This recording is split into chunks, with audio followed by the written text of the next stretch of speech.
दोस्तों once again welcome back to the Cyber Wala YouTube channel और स्वागत है आपका आज के नए वीडियो में। जैसा कि आपको पता है आरआरबी जेई का जो नोटिफिकेशन है वो आउट हो चुका है और इसके जो फॉर्म है वो 31 ऑफ अक्टूबर को स्टार्ट हो चुका है। तो इसीलिए आज के वीडियो में हम इसी फॉर्म के ऊपर स्टेप बाय स्टेप सारी चीज़ें हम डिस्कस करेंगे और स्टेप बाय स्टेप रजिस्ट्रेशन से लेकर प्रिंट आउट तक हम सारी चीज़ों को आज समझेंगे और देखेंगे कैसे आप इस फॉर्म को फिल करेंगे बिना किसी मिस्टेक के। तो बन जाइए वीडियो के एंड तक ताकि आप कोई भी मिस्टेक न करें। और साथ ही साथ मैं आपको वीडियो के एंड में मैं आपको इसका सिलेबस भी देने वाला हूं ताकि आपको तैयारी में कोई भी दिक्कत अगर नहीं रहेगी। और वीडियो में अगर आपको कोई भी अगर दिक्कत या प्रॉब्लम होगी तो आपको कमेंट बॉक्स में आपको वो प्रॉब्लम आपको कमेंट करना है, वहाँ आपको उसका सोल्यूशन मिल जाएगा। तो चलिए बिना देरी के वीडियो को स्टार्ट करते हैं। तो वीडियो को स्टार्ट करने से पहले जो लोग इस चैनल पर नए हैं उस चैनल को सब्सक्राइब करके बेल आइकन को ऑन कर लेना, क्योंकि ऐसी वीडियो आपको हर चैनल पर देखने को नहीं मिलेगी। तो हमेशा की तरह डिस्क्रिप्शन बॉक्स में आपको इस फॉर्म की लिंक मिल जाएगी, आप उस पर क्लिक कर सकते हैं। लेकिन उससे पहले हम इसके बात कर ले कुछ इंपॉर्टेंट डेट्स वगैरह की।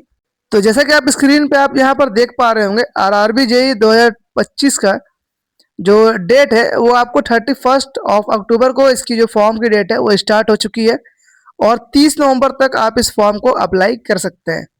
और अगर आपने फॉर्म को फिल कर दिया है और आपका पेमेंट बचा है तो आप 2 दिसंबर तक आप इसका पेमेंट आप कर सकते हैं। और बात कर ले इसकी करेक्शन विंडो की, ताकि आप कोई भी अगर आपको मिस्टेक हो गई है आप उसको करेक्शन करना चाहते हैं तो वो आपके 3 से 12 दिसंबर के बीच में आपको देखने को मिल जाएगी। अब उसके बाद देख लेते हैं यहाँ पर टोटल वैकेंसी कितनी है। तो टोटल वैकेंसी हमारी 2569 ये हमारी टोटल वैकेंसी है। और पोस्ट जेई की पोस्ट है जिसकी आपकी जो बेसिक सैलरी है वो आपकी 35,400 देखने को मिलेगी। और जो एज लिमिट है वो आपके 18 से 33 साल के बीच में होना चाहिए, तब आप इस फॉर्म को अप्लाई कर पाएंगे। और एक बात यहाँ पर जो इम्पोर्टेंट इंस्ट्रक्शन में आप पढ़ लीजिए कि अगर आपका रिजल्ट नहीं आया है डिग्री या क्वालिफिकेशन का तो आप इस फॉर्म को साफ साफ आप इसको अप्लाई नहीं कर पाएंगे। यानी अगर आप डिप्लोमा कर रहे थे और आपका रिजल्ट अभी तक नहीं आया है तो आप इस फॉर्म को अप्लाई नहीं कर सकते। ये यहाँ पर साफ साफ इन्होंने नोटिस में कह दिया है। तो चलिए ये रही पूरी नोटिस की बात। अब चलते हैं वीडियो के आगे और देखते हैं कैसे आप इस फॉर्म को अप्लाई करेंगे। तो जैसे आप डिस्क्रिप्शन बॉक्स में क्लिक करेंगे आप इसके मेन वेबसाइट पर रिडायरेक्ट हो जाएंगे। अब यहाँ आने के बाद आपको 3 ऑप्शन देखने को मिलेगा। तो जैसा मैंने आपको आरआरबी एनटीपीसी के यूजी में बताया था, आपको यहाँ पर 3 ऑप्शन देखने को मिल रहा है, log in, create an account और तीसरा है स्क्राइब रजिस्ट्रेशन। तो स्क्राइब का मतलब क्या होता है? स्क्राइब का मतलब होता है कि जब हम अपने जगह पर किसी दूसरे व्यक्ति को बैठाते हैं पेपर देने के लिए तो उसको स्क्राइब कहा जाता है। तो अगर आप किसी अलग व्यक्ति को आप ले जा रहे हैं अपने साथ पेपर में लिखने के लिए या पेपर देने के लिए तो आप उसके लिए यहाँ पर अलग से आप रजिस्टर करेंगे। और जिन लोगों ने पहली बार कोई रेलवे का फॉर्म भर रहा है वो क्रिएट एन अकाउंट वाले बटन पर क्लिक करेंगे। और जिन लोगों ने पहले इस फॉर्म को भर चुका है वो लॉगिन वाले बटन पर क्लिक करके अपना जो प्रोसेस है वो अपना आगे बढ़ाएंगे। तो हम यहाँ पर क्रिएट एन अकाउंट बटन पर क्लिक करेंगे तो यहाँ हमारा जो एप्लीकेशन फॉर्म है वो यहाँ पर स्टार्ट हो जाएगा। तो देखिए फॉर्म भरने से पहले सबसे पहले आप अपने जो 10th की मार्कशीट है वो निकाल लीजिएगा, क्योंकि उसके अकॉर्डिंग ही आपको डिटेल भरनी है। अदरवाइज आपकी जो डिटेल है आपकी गलत हो सकती है। तो आपको यहाँ पर कंट्री ऑफ नेशनैलिटी में आपको यहाँ पर सिटीजन ऑफ इंडिया आपको यहाँ पर सेलेक्ट करना है। उसके बाद आपको यहाँ पर पर्सनल इंफॉर्मेशन का आपको ऑप्शन दिखेगा। तो यहाँ पर आपको अपना फुल नेम एंटर करना है अपने 10th के मार्कशीट के अकॉर्डिंग, चाहे आपके आधार कार्ड पे कुछ भी लिखा हो, बट आपका जो माना जाएगा वो आपका 10th के मार्कशीट के अकॉर्डिंग ही आपका माना जाएगा। उसके बाद देखिए नीचे आपसे पूछ रहा है have you change your name, यानी अगर आपने इससे पहले कभी अपना नेम चेंज किया है तो आप यहाँ पर यस पे क्लिक करके आप डिटेल डालेंगे। अदरवाइज आप नो वाले बटन पे आप यहाँ पर क्लिक करेंगे। अब देखिए डेट ऑफ बर्थ में आपकी जो डेट ऑफ बर्थ है 10th के मार्कशीट पे वही डेट ऑफ बर्थ आपको इंटर करनी है, आधार वाला आपको नहीं देखना है। उसके बाद आपको जेंडर में आप मेल है फीमेल है आपको अपना जेंडर यहाँ पे आपको सिलेक्ट करना है। आफ्टर डेट आपको अपने पिताजी का नाम और मम्मी जी का नाम आपको यहाँ पर एंटर करना है।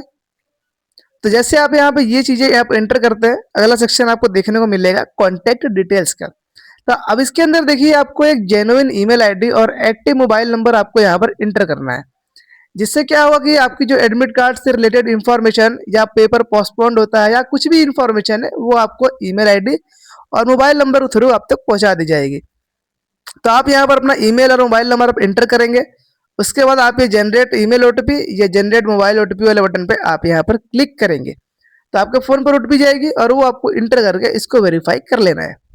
अब इसके बाद देखिए नीचे आपको 3 ऑप्शन दिख रहा होगा। पहला है वेरिफिकेशन थ्रू डिजी लॉकर, दूसरा है थ्रू आधार कार्ड और तीसरा है I do not have Aadhaar card. यानी इसके अंदर आपकी जो आइडेंटिटी है उसका वेरिफिकेशन आपको करना है। तो बेहतर होगा आप आधार कार्ड को आप चूज करिएगा अपना जो आइडेंटिटी है इसको वेरीफाई करने के लिए। बट इन केस अगर आपके पास आधार कार्ड नहीं है तो आप ये तीसरे वाले ऑप्शन को आप यहाँ पे चूज कर सकते हैं। और यहाँ पर देखिए जैसे आप चूज करेंगे यहाँ पे, यहाँ आपको एक आईडी प्रूफ यहाँ पर आपको सेलेक्ट करना है। आईडी प्रूफ में आपका पैन कार्ड या ड्राइविंग लाइसेंस, आप दोनों में से कोई भी आईडी प्रूफ आपको यहाँ पर देना पड़ेगा। लेकिन ट्विस्ट ये है कि लास्ट में आपको जाते आते आपको अपना आधार कार्ड से वेरीफाई करना ही पड़ेगा। तो बेटर यही है कि आप अपने आधार कार्ड से इसको वेरीफाई करिएगा ताकि फ्यूचर में आपको कोई दिक्कत नहीं होगी। तो जो लोग आधार कार्ड से करेंगे वो आधार कार्ड वाले बटन पर क्लिक करेंगे। यहाँ आपको आधार कार्ड नंबर डालना है, जनरेट आधार ओटीपी पर क्लिक करेंगे, आपको फ़ोन पर ओटीपी जाएगी, उसको आपको वेरीफाई कर लेना है। उसके बाद आपको अगर टिक बॉक्स दिखता है तो आप उस पर क्लिक करेंगे और बढ़ जाएंगे अगले वाले सेक्शन पे जो कि है क्रिएट योर पासवर्ड। अब इसके अंदर आपको अपना पासवर्ड क्रिएट करना है ताकि अगली बार जब भी आप लॉगिन करें तो आप उस पासवर्ड के थ्रू आप लॉगिन कर पाएँ। तो यहाँ पर अपने अकॉर्डिंग आपको कोई भी पासवर्ड आपको क्रिएट कर लेना है, बस आपको याद रहे। उसके बाद आप ये I am not a report वाले बटन पे आप क्लिक करेंगे। उसके बाद preview and create an account वाले बटन पे आप यहाँ पर क्लिक करेंगे। अब यहाँ एक बात ध्यान दीजिएगा, जैसे आप preview and create an account वाले बटन पर आप क्लिक करते हैं आपके सामने फॉर्म का प्रीव्यू पूरा ओपन हो जाएगा। अब आपको क्या करना है कि आपको सबसे पहले आपको पूरा फॉर्म अच्छे से आप पढ़ेंगे ताकि आपको चेक करना है आपने कोई गलत इन्फॉर्मेशन तो आपने फिल नहीं कर दी है, क्योंकि आप जैसे आप सबमिट करेंगे उसके बाद आप उसको करेक्शन नहीं कर पाएंगे। इसीलिए आप सारी डिटेल एक बार अच्छे से आप पढ़ के मैच कर लीजिएगा ताकि आपको फ्यूचर में कोई भी दिक्कत ना हो। तो जैसे आप क्लिक करेंगे आपका जो अकाउंट है वो यहाँ पे क्रिएट हो चुका है। अब इसके बाद आप दोबारा से आप इसके जो डैशबोर्ड था आप वो डैशबोर्ड पे आएंगे और इस बार आप लॉगिन वाले बटन पे आप यहाँ पर क्लिक करेंगे। तो जैसे आप लॉगिन वाले बटन पे क्लिक करेंगे आपको यहाँ पर लॉगिन करने के लिए 2 ऑप्शन देगा। पहला आधार कार्ड से, दूसरा है आरआरबी अकाउंट से। तो आप चाहते किसी भी मेथड के थ्रू आप इसको लॉगिन कर सकते हैं। तो मान लीजिए हम अगर आरआरबी अकाउंट को यूज़ करते हैं तो आपको यहाँ पर अपना मोबाइल नंबर और ईमेल आईडी इन दोनों में से कुछ भी आप डाल सकते हैं। उसके बाद आपने जो पासवर्ड बनाया है वो पासवर्ड एंटर करेंगे, कैप्चा कोड डाल के आप लॉगिन वाले बटन पे आप क्लिक करेंगे। उसके बाद आपके फ़ोन पर एक ओटीपी जाएगी और वो ओटीपी आपको यहाँ पर वेरीफाई करके आपको लॉगिन कर लेना है। लॉगिन करने के बाद आपके सामने कुछ इस प्रकार का डैशबोर्ड आपको देखने को मिलेगा। अब यहाँ पर आपको आना है ऑनलाइन एप्लीकेशन वाले बटन पे। तो जैसे आप ऑनलाइन एप्लीकेशन वाले बटन पे आप यहाँ पे क्लिक करेंगे, आरआरबी यानी रेलवे की जो भी वैकेंसी अभी चल रही है करंट में वो सारी वैकेंसी की डिटेल आपको यहाँ पर देखने को मिल जाएगी। लेकिन हमें यहाँ पर जेई वाला अप्लाई करना है तो आपको यहाँ पर एक आरआरबी जोन सेलेक्ट करना है जिस आरआरबी के लिए आप यहाँ पर अप्लाई करना चाह रहे हैं। तो देखिए आरआरबी का मतलब मैंने बताया है आपको, रेलवे रिक्रूटमेंट बोर्ड होता है अलग अलग स्टेट का। तो आप जिस स्टेट में आप अप्लाई करना चाह रहे हैं उस स्टेट का आरआरबी आप यहाँ पर सेलेक्ट करेंगे। तो सेलेक्ट करने से पहले आप एक बार नोटिफिकेशन को अच्छे से पढ़ लीजिएगा। जैसे कि आप स्क्रीन पे आप देख पा रहे हैं तो देखिए ये जो हमारे सामने जो खुला हुआ है ये हमारा बेंगलुरु का। तो बेंगलुरु में आप देख लीजिए जेई इलेक्ट्रिकल से एक पोस्ट है। तो ऐसे ही आपको नोटिफिकेशन एक बार पढ़ लेना है आपको अच्छे से ताकि आपको ये मालूम चल जाए कि किस डिपार्टमेंट की कितनी पोस्ट और किस कैटेगरी में कितनी पोस्ट की डिटेल इसमें दी गई है। यानी नंबर ऑफ वैकेंसीज आपको मालूम चल जाएगा कि आपकी कैटेगरी और आपका ब्रांच क्या था, उसके हिसाब से आप चेक कर सकते हैं कि किस आरआरबी में कितनी वैकेंसी पड़ी है। तो उसके अकॉर्डिंग ही आप यहाँ पर अपना आरआरबी यहाँ पे आप सेलेक्ट करेंगे। तो हम यहाँ पर अपना आरआरबी यहाँ पर सेलेक्ट कर लेते हैं और उसके बाद हम यहाँ पर नेक्स्ट वाले बटन पे हम यहाँ पर क्लिक करेंगे। बाकी अगर कोई भी डाउट होगा तो आप पूछ लीजिएगा, आप अपना कमेंट बॉक्स में आप अपनी कैटेगरी और अपने डिप्लोमा का ब्रांच आप टाइप कर दीजिएगा। मैं आपको बता दूंगा कि आपकी किस आरआरबी में कितनी वैकेंसी आपके लिए ओपन है। तो जैसे आप नेक्स्ट पे क्लिक करेंगे आपके सामने डिटेल खुल जाएगी। अब यहाँ पर आपको अपने मैरिटल स्टेटस सेलेक्ट करनी है, मैरिड है तो मैरिड, अनमैरिड है तो अनमैरिड। रिलीजन में आप अपना रिलीजन सेलेक्ट करेंगे जिससे बिलोंग करते हैं। मदर टंग में आपकी मातृभाषा आपको सेलेक्ट करनी है। चॉइस ऑफ लैंग्वेज में आप पेपर किस लैंग्वेज में आप देना चाहते हैं आपको यहाँ पे लैंग्वेज सेलेक्ट करनी है। अब उसके बाद देखिए आपको एक सेक्शन दिखेगा परमानेंट विजिबल मार्क का। अब इसमें क्या लिखना है आपको ये जान लीजिए। अगर आपके बॉडी पे कोई कट मार्क, बर्न मार्क या तिल वगैरह कुछ भी है तो उसकी डिटेल आप यहाँ पर इंटर करेंगे। तो मान लीजिए अगर आपके बॉडी पे ऐसा कुछ नहीं है तो आप यहाँ पर नो मार्क या नॉट एप्लीकेबल भी आप यहाँ पर लिख सकते हैं। उसके बाद आपको सिलेक्ट करना है आपको अपनी कम्युनिटी। कम्युनिटी में आप जनरल है, ईडब्ल्यूएस, एससी, एसटी, आपकी जो भी कैटेगरी है आपको कैटेगरी यहाँ पे आपको सेलेक्ट करनी है। तो यहाँ पर जैसे ही आप कैटेगरी आप यहाँ पे सेलेक्ट करेंगे, यहाँ आपको अपनी कैटेगरी सर्टिफिकेट की डिटेल यहाँ पे डालनी पड़ेगी। जैसे आपका name of the caste, caste certificate का नंबर, डेट ऑफ इशू और इशूइंग अथॉरिटी। अब देखिए ये सारी चीज़ें आपको कहाँ देखने को मिलेगी, तो ये चीज़ें आपकी कैटेगरी सर्टिफिकेट पे आपको देखने को मिल जाएगी। वहाँ से आप ये सारी डिटेल आप यहाँ पर आराम से आप फिल कर सकते हैं। तो आप अपनी कैटेगरी सर्टिफिकेट आप ओपन करिएगा और वहाँ से आप इसको आराम से फिल कर सकते हैं। अब यहाँ देखिए जो लोग एससी एसटी कैंडिडेट हैं उनके लिए यहाँ पर एक और ऑप्शन अलग से देखने को मिलेगा, जो कि है फ्री रेल ट्रेवल पास का। यानी आपको एग्जाम के लिए एक फ्री रेल ट्रेवल पास दिया जाएगा, जिसके थ्रू आप आराम से फ्री में ट्रैवल कर पाएंगे रेलवे में। तो इसके लिए आप ये वाले सेक्शन में आप यस पे क्लिक करेंगे। उसके बाद आपको यहाँ पर अपना रेलवे स्टेशन सेलेक्ट करना है जहाँ से आपको ट्रेन पकड़ना है। उसके बाद आप यहाँ पर अपना जो कैटेगरी सर्टिफिकेट है यानी कास्ट सर्टिफिकेट वो आपको यहाँ पर अपलोड डॉक्यूमेंट में आपको अपलोड कर देना है। इससे क्या होगा कि आपको एक रेलवे का पास मिल जाएगा, जिसके थ्रू आप ट्रैवल कर सकते हैं फ्री में। उसके बाद जैसे आप नीचे आएंगे आपको अगला सेक्शन देखने को मिलेगा एड्रेस का। अब एड्रेस में आपको अपना आधार कार्ड ओपन कर लेना है और उसके अकॉर्डिंग सारी डिटेल, अपना स्टेट, डिस्ट्रिक्ट, पिन कोड, आपकी सिटी कौन सी है, ये सारी चीज़ें आपको देखने को मिल जाएगी। और अगर आपका प्रेजेंट एड्रेस या परमानेंट एड्रेस सेम है तो आप ये टिक बॉक्स पे क्लिक करेंगे जहाँ लिखा है tick if permanent address is same as present address और अदरवाइज डिफरेंट है तो आप अलग अलग आप इसमें एंटर कर सकते हैं। उसके बाद आप सेव एंड नेक्स्ट वाले बटन पे आप यहाँ पर क्लिक करेंगे तो यहाँ पर आपके सामने अदर डिटेल का ऑप्शन ओपन हो जाएगा। अब यहाँ पर देखिए सबसे पहले आपसे पूछ रहा है are you an ex serviceman, यानी अगर आपने पहले कभी आर्मी में काम किया है तो आप यस क्लिक करेंगे और डिटेल डालेंगे, अदरवाइज आप नो वाले बटन पर क्लिक करके आप आगे बढ़ जाएंगे। ठीक उसी प्रकार अगर आपका डिसेबिलिटी कार्ड है या कोई डिसेबिलिटी है आपके पास तो आप यहाँ पर यस पे क्लिक करके डिटेल डालेंगे, अदरवाइज आप नो वाले बटन पे क्लिक करेंगे। उसके बाद स्क्राइब डिटेल में अगर आप स्क्राइब देना चाह रहे हैं तो आप यस पे क्लिक करेंगे, अदरवाइज आप नो पे क्लिक करेंगे। अगर आप ईबीसी सर्टिफिकेट यानी इकोनॉमिकल बैकवर्ड क्लास, इसका मतलब होता है कि आप एक पॉवर्टी लाइन के नीचे हैं, बिलोंग करते हैं, जिनकी फैमिली इनकम 50,000 से कम है, तो वो ईबीसी सर्टिफिकेट होल्डर में वो आते हैं। तो ये डिटेल उनके लिए है, बाकी आप यहाँ पर नो पे क्लिक करेंगे। उसके बाद अगर आप रेलवे में काम कर रहे हैं तो आप यस पे क्लिक करेंगे, डिटेल डालेंगे, अदरवाइज आप नो वाले बटन पे आप क्लिक करेंगे। अब उसके बाद आपको सेक्शन दिख रहा है करंट एम्प्लॉयमेंट डिटेल का, यानी अगर आप अभी कहीं काम कर रहे हैं तो यहाँ आप डिटेल डाल सकते हैं, अदरवाइज अगर आप काम नहीं कर रहे हैं तो आप नॉट एप्लीकेबल वाले बटन पे आप यहाँ पर क्लिक करेंगे। अब इसके बाद देखिए नीचे आपको बैंक की डिटेल आपको डालने को बोलेगा, तो इसमें क्या होता है आपका जो पेमेंट है वो कुछ रिफंड आता है, तो इसके लिए आपको यहाँ पर अपने बैंक की पासबुक डिटेल आपको यहाँ पर इंटर कर देनी है, जैसे कि आपका अकाउंट नंबर, बैंक का नेम, आईएफएससी कोड, ये सारी चीज़ें आपको पासबुक पे देखने को मिल जाएगा, वहाँ से आप इसको एंटर कर दीजिएगा। उसके बाद आप सेव एंड नेक्स्ट वाले बटन पे आप क्लिक करके आप आगे बढ़ जाएंगे। अब देखिए जैसे आप आगे बढ़ते हैं अगला सेक्शन आपको ओपन होगा एजुकेशनल क्वालिफिकेशन का। अब इसके अंदर आपको स्टेप बाय स्टेप आपको यहाँ पर अपनी क्वालिफिकेशन की डिटेल आपको डालनी है।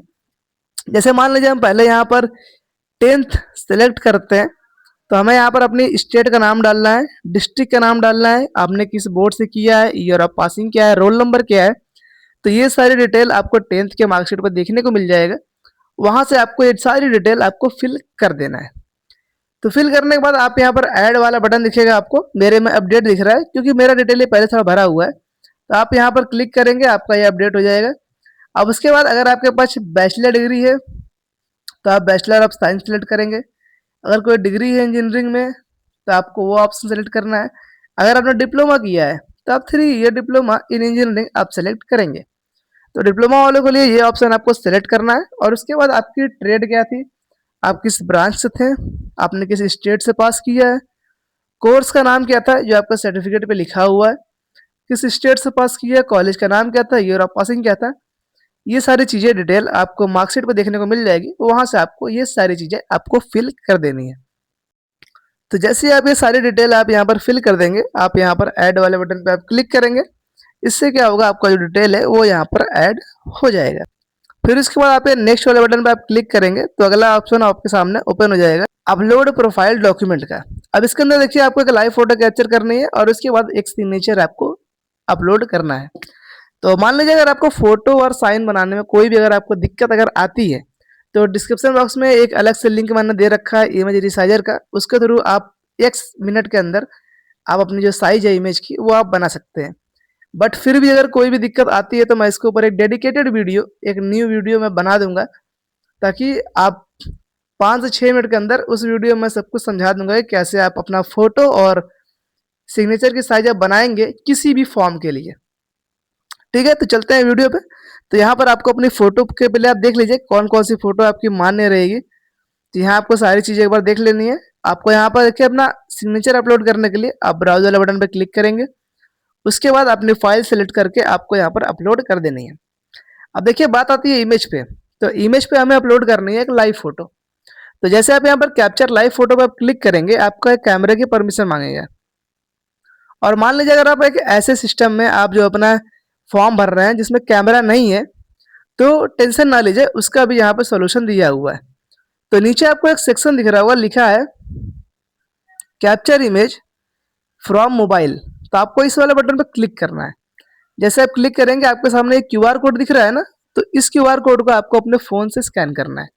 तो जैसे अपने फ़ोन से आप स्कैन करेंगे, आपको यहाँ पर ओटीपी जाएगी फ़ोन पे, आप लॉगिन वगैरह करेंगे तो आप इसी पेज पे रिडायरेक्ट हो जाएंगे अपने फ़ोन में। तो आपको फ़ोन में कैप्चर लाइव फोटो पे क्लिक करके आपको फ़ोटो वहाँ पर अपलोड करनी है।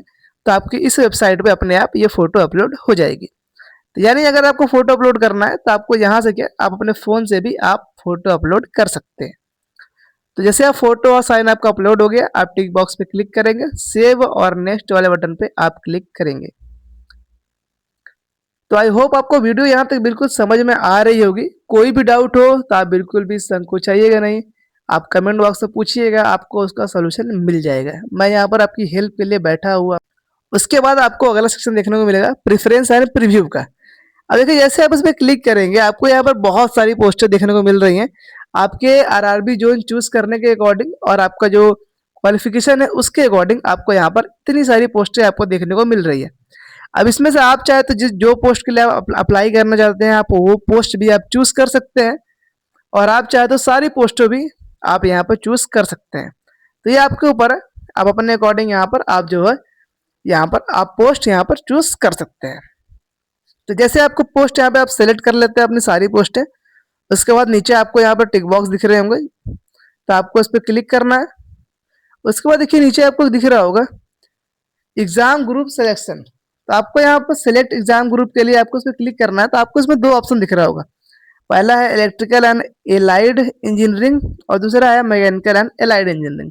तो अगर आप इलेक्ट्रिकल से हैं तो आप इलेक्ट्रिकल सेलेक्ट करेंगे, मैकेनिकल से हैं तो मैकेनिकल सेलेक्ट करेंगे। तो आप अपने अकॉर्डिंग आपको यहाँ पर सेलेक्ट कर लेना है। उसके बाद जितने भी टिक बॉक्सेस हैं आपके पास, ये सारे टिक बॉक्सेस आप क्लिक करेंगे वन बाय वन, और फिर उसके बाद आप प्लेस के नेम में आप जहाँ से इस फॉर्म को भर रहे हैं आप वो प्लेस का नाम डालेंगे, और फिर उसके बाद आप सेव एंड प्रीव्यू एप्लीकेशन वाले बटन पे आप क्लिक करेंगे। इससे क्या होगा कि आपके सामने आपका जो इंटरफेस है वो ओपन हो जाएगा आपके एप्लीकेशन फॉर्म का। अब आपको स्टेप बाय स्टेप सारी चीज़ें आपको पढ़ लेनी है कि कहीं आपने कोई मिस्टेक तो नहीं करी है। अगर आपने कहीं मिस्टेक की है तो आप एडिट वाले बटन पे क्लिक करके आप इसको एडिट कर सकते हैं, अदरवाइज आप सबमिट वाले बटन पे आप यहाँ पर क्लिक करेंगे। तो जैसे आप क्लिक करेंगे आपके सामने पेमेंट का गेटवे ओपन हो जाएगा, और आप उसके थ्रू आप पेमेंट करेंगे तो आपका फॉर्म जो है वो कंप्लीट हो जाएगा, और आप उसका प्रिंट आउट आप ले सकते हैं। तो आई होप आपको वीडियो यहाँ तक बिल्कुल अच्छे समझ में आ गई है, आपके मन में कोई भी डाउट नहीं है। तब तक के लिए स्क्रीन पे आपको ये दो वीडियो आप एंजॉय कर सकते हैं, जो कि ये आरआरबी यूजी और आरआरबी ग्रेजुएट लेवल की। और तब तक के लिए मिलते हैं नेक्स्ट वीडियो में।